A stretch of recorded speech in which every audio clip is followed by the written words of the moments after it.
मैं अनिल कुमार आप सभी का मुद्दे की बात में हार्दिक स्वागत करता हूं। मुद्दे की बात में आज हम जो मुद्दा उठाने वाले हैं वो है 2018 में जिन कंडक्टर और ड्राइवर्स ने रोडवेज़ में हड़ताल की थी, तो काफ़ी रोडवेज़ बस सुचारू रूप से चलाने के लिए कुछ नए ड्राइवर्स और कंडक्टरों की भर्ती की गई थी, उन्हें नौकरी दी गई थी, जिन्हें प्रशंसा पत्र भी दिया था सरकार की तरफ से उस टाइम काम को सुचारू रूप से चलाने के लिए।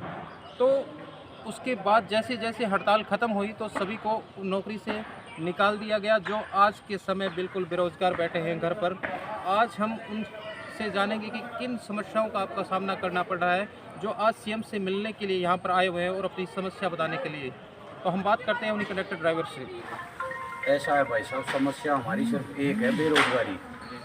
जिस टाइम सरकार ने हमें रोजगार दिया था जी उस टाइम हम प्राइवेट सेक्टरों में काम करते थे। जी कोई स्कूल की बस चलाता था, कोई कहीं करता था काम, मतलब प्राइवेट सेक्टरों में लगे हुए थे तकरीबन सारे साथी। और 2018 से लेके और आज तक भाई साहब हम सिर्फ बेरोजगारी में धक्का खाने का काम कर रहे हैं।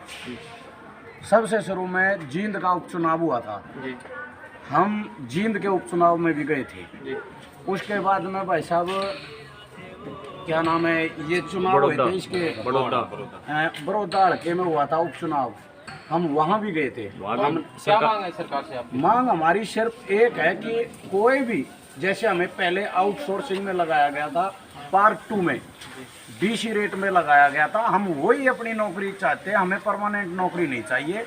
क्योंकि ऐसा है भाई साहब, 3 साल से हम बिल्कुल धक्के पे धक्के खा रहे हैं, हमारे बच्चों की परवरिश भी नहीं कर पा रहे हम लोग। हड़तालें हुई हैं, 1993 में भी हड़ताल हुई थी, उस टाइम पे भी कर्मचारियों ने हड़ताल करी थी।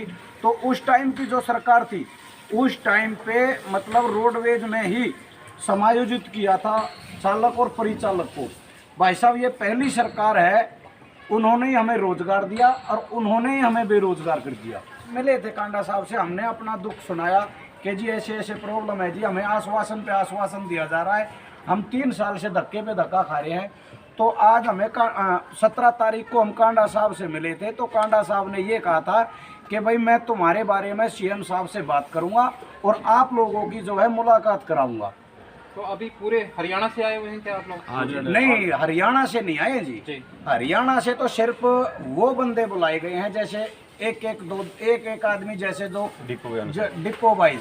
हमने ज़्यादातर लड़के जो एलनाबाद हल्के से हैं, तकरीबन 100-125 लड़के हैं एलनाबाद हल्के से, हमने उन लोगों को बुलाया है। जैसे सिरसा डिपो था, सिरसा डिपो में जितने हमारे साथी लगे थे ना सिरसा से, सिर्फ हमने यहाँ के लोकल चालक परिचालक को बुलाया है। और देखो आश्वासन दिया था कांडा साहब ने कि भाई मैं पक्ष रखूँगा आपका। और हम भाई साहब हम सरकारी नौकरी नहीं मांगते, हम तो ये कह रहे हैं कि आज भी कंडक्टरों की जगह खाली पड़ी हुई है। जैसे किलोमीटर स्कीम के जो विरोध किया था कर्मचारियों ने, आज वो किलोमीटर स्कीम की बसें आ चुकी हैं, तो रोडवेज वाली बसें वो खड़ी रह जाती हैं, किलोमीटर वाली जो बसें हैं वो चलती है, तो बगैर कंडक्टर के वो खड़ी रह जाती है।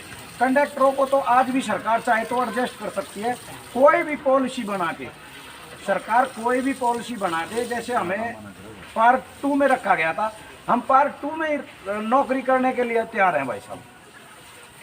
सर अगर आज सीएम साहब आते हैं, आपकी मुलाकात होती है और आप अपना पक्ष रखते हैं, तो अगर उस पर मतलब आश्वासन दिया जाता है या मतलब आपकी पक्ष सुना नहीं जाता, तो आगे की रणनीति क्या रहेगी? भाई साहब ऐसा है, आगे की रणनीति क्या रहेगी, हमने सरकार का साथ दिया था, बीजेपी सरकार का साथ दिया था।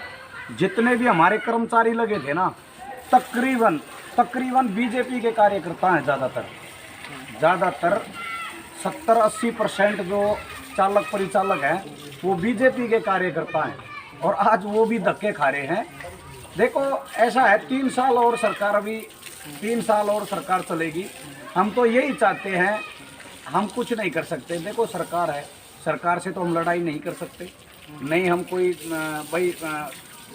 विरोध कर सकते हैं। अभी हम तो सरकार के ही पक्ष में है अभी, लेकिन वो तो टाइम बताएगा। देखिए उसी दिन से हमें आश्वासन पे आश्वासन मिल रहा है, लेकिन हमें भरोसा है अगर हमें कोई रोजगार देगा तो सिर्फ बीजेपी सरकार ही रोजगार देगी, क्योंकि इन्होंने पहले रोजगार दिया था और इन्होंने ही हमारा रोजगार छीना है।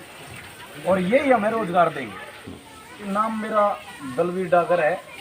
मैं पलवल से 3 डिपो से जो है अगवानी करता हूँ, नूह, पलवल और फरीदाबाद। हाँ जी।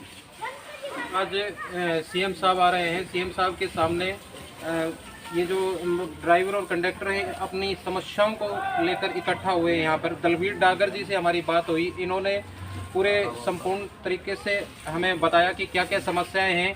घर चलाना मुश्किल हो रहा है, 2018 से निरंतर ठोकरें खानी पड़ रही हैं। तो ये इन सब बातों को आज सीएम साहब के पास रखेंगे और हमें उम्मीद है कि सीएम साहब उनकी बातों को सुनेंगे। मुद्दे की बात में आप सभी का बहुत बहुत धन्यवाद।